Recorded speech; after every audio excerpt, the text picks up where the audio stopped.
বদরুদ্দুজা, নূরুল হুদা, সাইয়্যিদুস সাকলাইন, ইমামুল মুরসালিন, আফতাবে নবুওয়াত, শাহনশাহে সালাত, সরকারে দু জাহান, নূরুল আলা নূর, সাইয়্যিদিনা হাবিবিনা শাফিঈনা মাওলানা মুহাম্মাদুর রাসূলুল্লাহ সাল্লাল্লাহু আলাইহি ওয়াসাল্লামের কদম মোবারকে, যিনি সর্বশ্রেষ্ঠ সর্বশেষ, যার পরে কোন প্রকার নবী কিংবা রাসূল আসে নাই, বর্তমানে নেই, ভবিষ্যৎ আসবে না। সেই হায়াতুন নবীর কদম মোবারকে দরুদ সালাম আরজি করছি। নবী পাক সাল্লাল্লাহু আলাইহি সাল্লাম যেন আমাদেরকে আমাদের বিনীত দরুদ সালাম গ্রহণ করে। আমরা সকলে পড়ি সাল্লাল্লাহু আলাইহি ওয়াসাল্লাম। মসজিদে আসার বসার কিছু আদব রয়েছে, সেদিকে খেয়াল করি, আপনারা বসবেন। আল্লাহ পাক কবুল করুন, আমিন। আমি মহাগ্রন্থ আল কোরআন 114টি সূরার মধ্যে একটি অন্যতম সূরা সূরাতুল বুরুজ। কোন সূরা? সূরাতুল বুরুজ। 30 পারা সূরাতুল বুরুজ। বুরুজের 11 নম্বর আয়াত আমি তেলাওয়াত করেছি। মিশকাতুল মাসাবি শরীফ থেকে প্রথম খণ্ড কিতাবুত তাহারাত আল ফাসলুল আউয়াল থেকে একটি হাদিস আপনাদের সামনে উপস্থাপন করেছি। মহান মালিক যদি নবীজির উসিলায় কিছু বলার, কিছু শোনার তৌফিক দেয়, বলবো, শুনবো। আল্লাহ পাক কবুল করুন, আমিন। আমরা এই পৃথিবীতে এসেছি, সকলেই জানি, যার জন্ম হয়েছে তার একটা চিরন্তন একটা সত্য বিধান তার উপর অবধারিত হয়ে গেছে, সেটা হলো মৃত্যু। কথা বলে, যে জন্মগ্রহণ করেছে, জন্মগ্রহণ করার সাথে সাথে একটা বিধান চির অবধারিত হয়ে গেছে, সেটা হলো মৃত্যু। আমরা সকলেই জানি, চিরন্তন সত্য এটা। এটা কি মিথ্যা বলার কারোর সুযোগ নাই। আমি গত 2 দিন আগে ফজর ওয়াক্ত বলছিলাম তালিমের সময় যে আমরা সবাই স্বপ্নের জগতে আছি। কোন জগতে? বিশ্বাস করেন? আমি কাজ করতেছি, লেখাপড়া করতেছি, ব্যবসা বাণিজ্য করতেছি, দোকানদারি করতেছি, চাকরি করতেছি, বিয়ে শাদী করতেছি, ছেলে মেয়ে লালন পালন করতেছি, বাড়িঘর বানাচ্ছি, অট্টালিকা তৈরি করছি। এই যে সমস্ত কাজ স্বপ্নের মধ্যে থেকে আমরা করতেছি। কথা কোন? বিশ্বাস হয়? আপনি ঘুমাইলেন, ঘুমের করে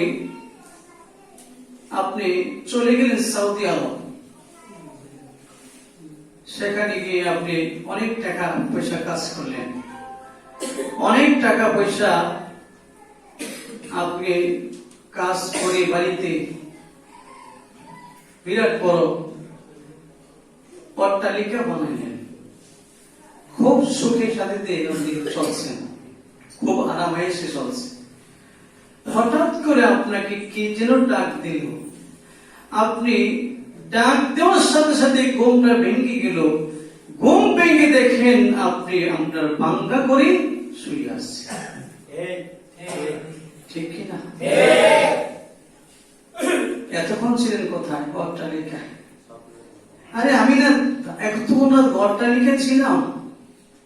আমি বিল্ডিং এর ভিতরে এত সুন্দর জাজিম খাট বিছায় জাজিম বিছায় কত সুন্দর আরামে এসে আমি বসবাস করতেছিলাম। এখন দেখি আমি বাংলা ঘরই আছি। সে বুঝতে পারলো আমি স্বপ্ন দেখছি। কথা বল, আমি ঘুমাইছি, স্বপ্নে দেখছি, আসলে বাস্তবে আমি আপনি এই দুনিয়া যা কিছু করছি এটা স্বপ্নের জগতে পড়ে আছি, স্বপ্নের জগতে পড়ে করতেছি।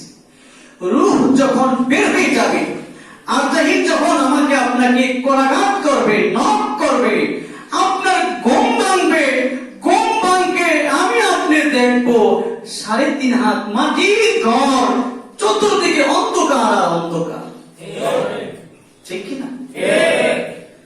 এখন কোথায় আছি? স্বপ্নের জগতে। কোথায়? স্বপ্নের জগতে আমরা রয়েছি। বিশ্বাস করেন? স্বপ্ন যখন ভেঙে যাবে তখন আমরা দেখব যে আমার চতুর্পাশে মাটি আর মাটি, অন্ধকার আর অন্ধকার। হায় হায়, আমার ছেলে কোথায়? আমার মেয়ে কোথায়? আমার বাড়ি গাড়ি কোথায়? আমি না বাড়িঘর ছিল, ছেলে মেয়ে ছিল, স্ত্রী সবকিছু ছিল। তখন সেই কবরের ব্যক্তিরা বুঝতে পারবে, হায় হায়, আমি তো স্বপ্নের জগতে ছিলাম। ঠিক কিনা বাবা?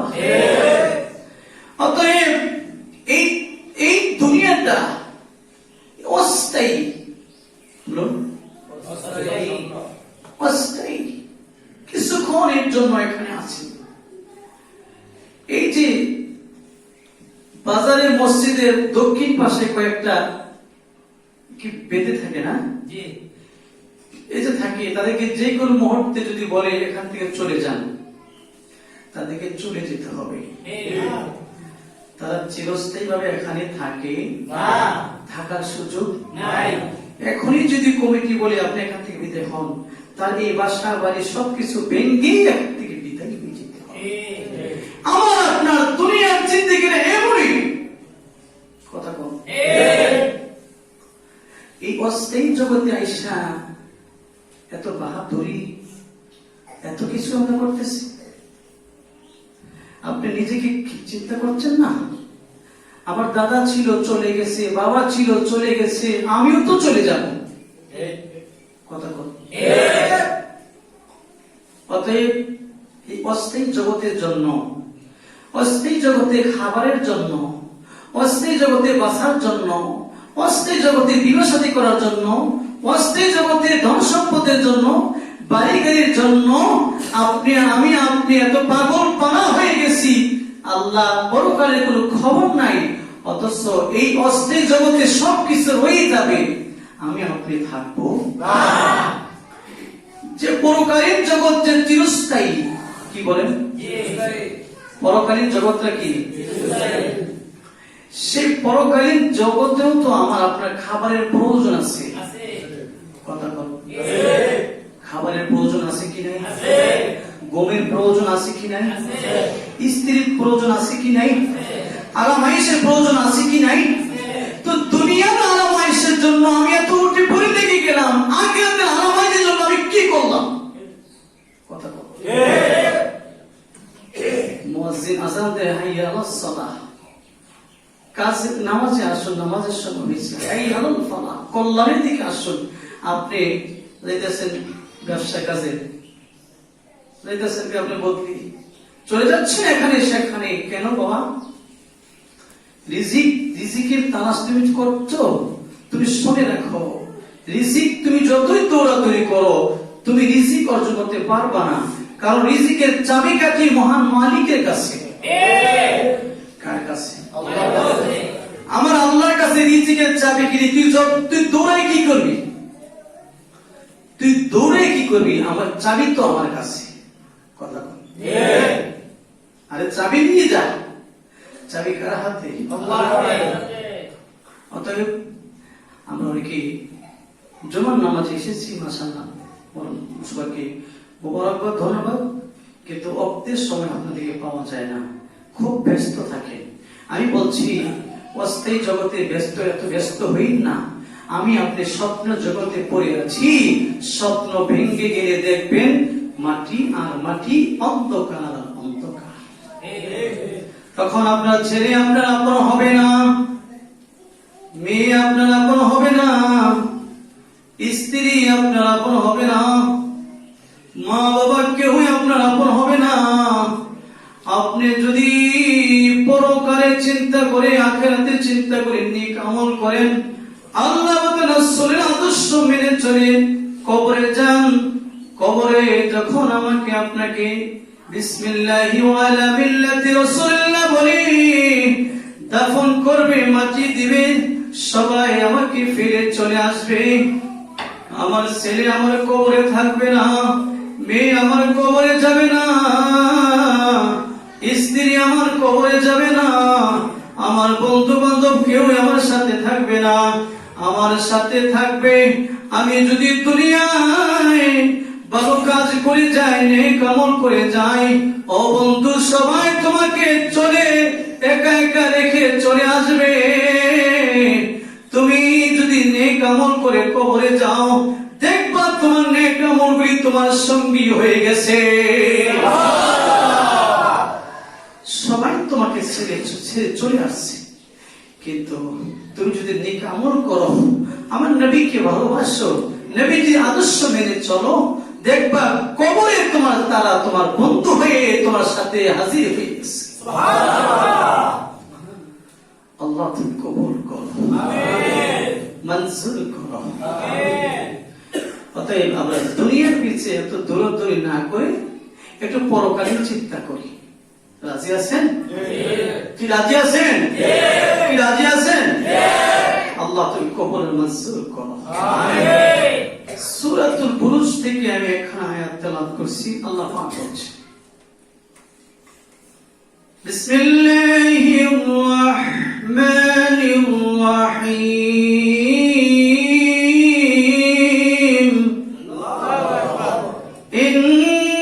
ইন্নাল্লাযীনা আমানু ওয়া আমিলুস সালিহাত।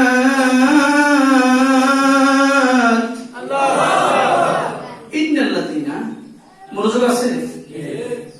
এদিক মনোযোগ দেন। শয়তান কিন্তু আমার আপনার একবার স্পষ্ট সুস্পষ্ট প্রকাশ্য দুশমন। এই যে কথাগুলো এখন বললাম, যদি আপনি বুঝতে পারেন, আপনার কলিজায় আঘাত লাগবে, আপনি আপনার নিজেকে আপনি বলতে লাগবেন কি করলাম এতদিন। কথা কিন্তু শয়তান এই মসজিদে বের হয়ে যাবে, শয়তান বলবো আরে ভালো আছে, মৌলবীরা আজারে খায়, পরের বাইরে খায়, কোনো কাজ পায় না, তোর কাজ আছে, যা নামাজ পড়তে পারবি, সময় আছে। কথা কম। এই যে কথা আপনাকে আমাকে বললো, এটা সে আমার খুব ক্ষতি করছে।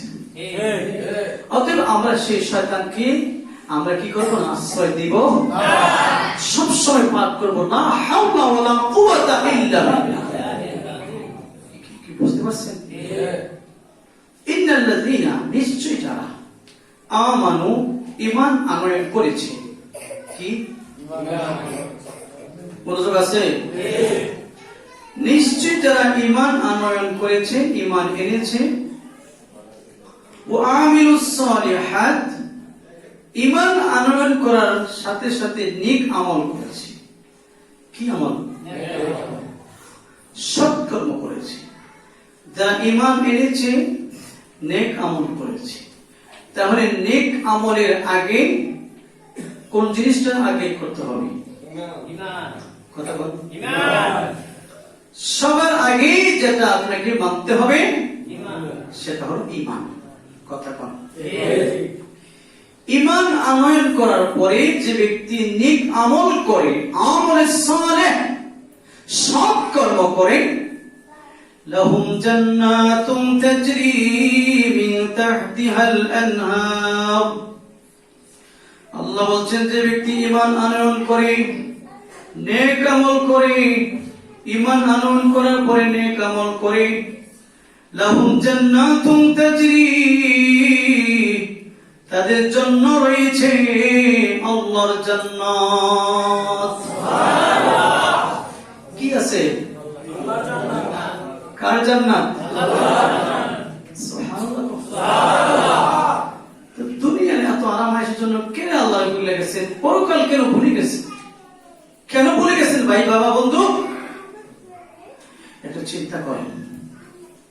বলেন, খুব সুখে আছে না?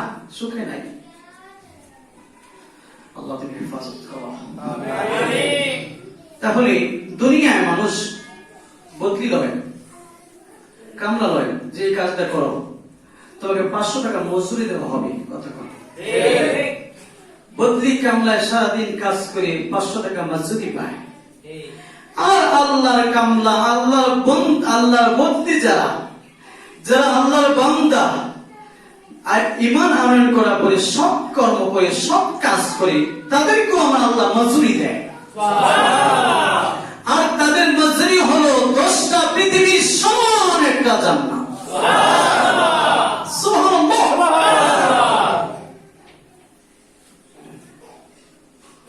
لهم جنات تجري من تحتها الأنهار তাদের জন্য রয়েছে এমন জান্নাত যে জান্নাতের তলদেশে ঝর্ণা প্রবাহিত।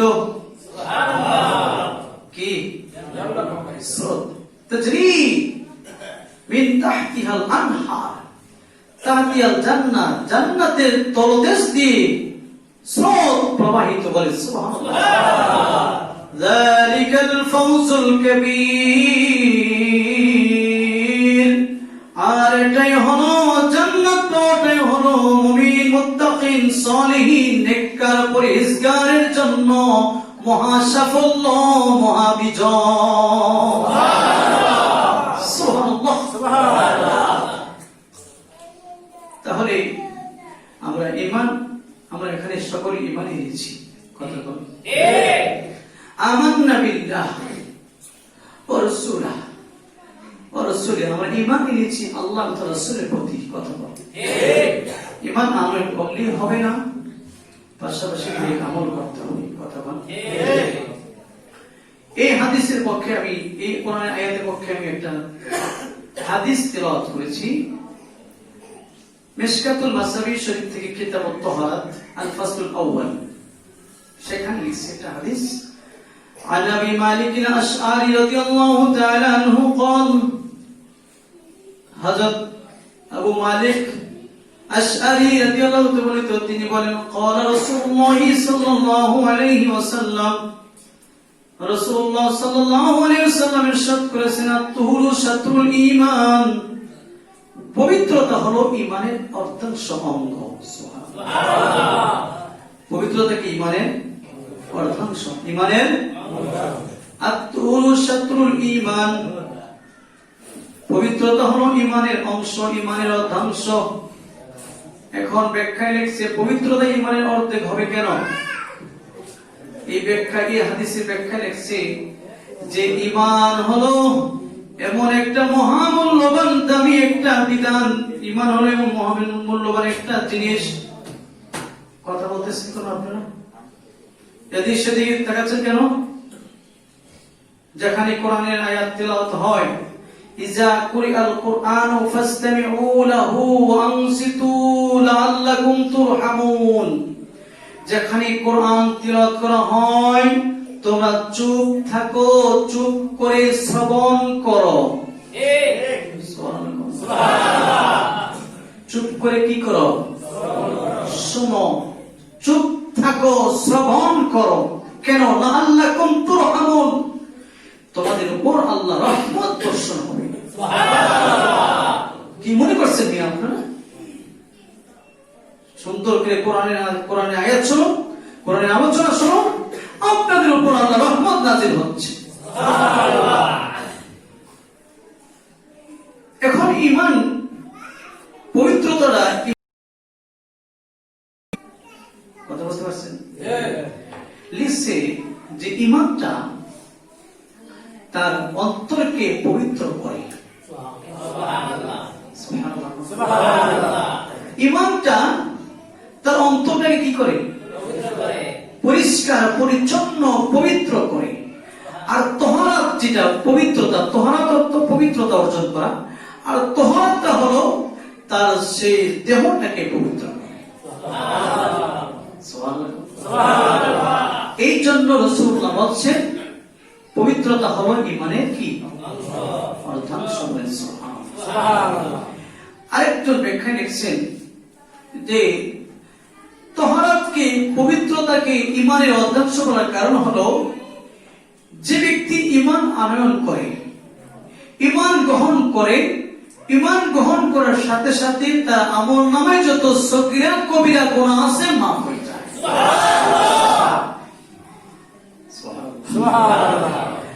আর পবিত্রতা অর্জন করলে কি করলে? আমরা এখানে সবাই পবিত্র হয়ে আসছি না? গোসল করেছি, অজু করেছি, কথা বল, এটার নাম পবিত্রতা। কি এই পবিত্রতাটা যে ব্যক্তি অজু করে, কথা বল, যে ব্যক্তি অজু করে তার প্রত্যেকটা অঙ্গ, অজু অঙ্গ প্রত্যঙ্গ থেকে সগীরা গুনাহগুলি অটোমেটিক মাফ হয়ে যায়। এই জন্য রাসূলুল্লাহ সাল্লাল্লাহু আলাইহি সাল্লাম পবিত্রতাকে ঈমানের অর্ধাংশ বলেছেন। এখন হাদিস বিশাল, এই হাদিস যদি পাঠ করতে যাই অনেক সময় শেষ হয়ে যাবে। আজকে ইনশাআল্লাহ এতটুকু পর্যন্ত। আগামী দিন, আগামী জুমায় যদি বেঁচে থাকি আবার দেখা হবে, কথা হবে ইনশাআল্লাহ। বাকি কি বলে হাদিস তেলাওয়াত হবে। আল্লাহ পাক আমি সকলকে আজকে কথাগুলি যে আলোচনা করলাম, শুনলাম, বক্তা আমি সকলকে নেক আমল করার তৌফিক দান করুন। আমিন। এখনই আমি আপনি বের হয়ে যাব, মসজিদ থেকে শয়তান পাকড় করবে আর বলবে হুজুরের কথা বিশ্বাস করছে, মানিস না, বাদ দে।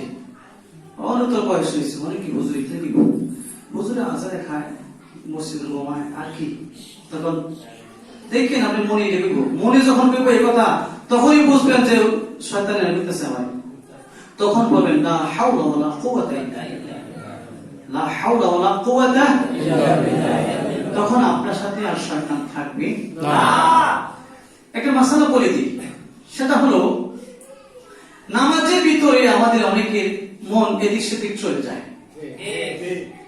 ব্যবসা করি, নামাজ জায়গায় ব্যবসা, মন জায়গার সাথে ব্যবসা, কথা বল। গাড়ি চালায় মন গেছে গাড়িতে, হ্যাঁ, আমার মন গেছে ক্লাসে, কথা বল।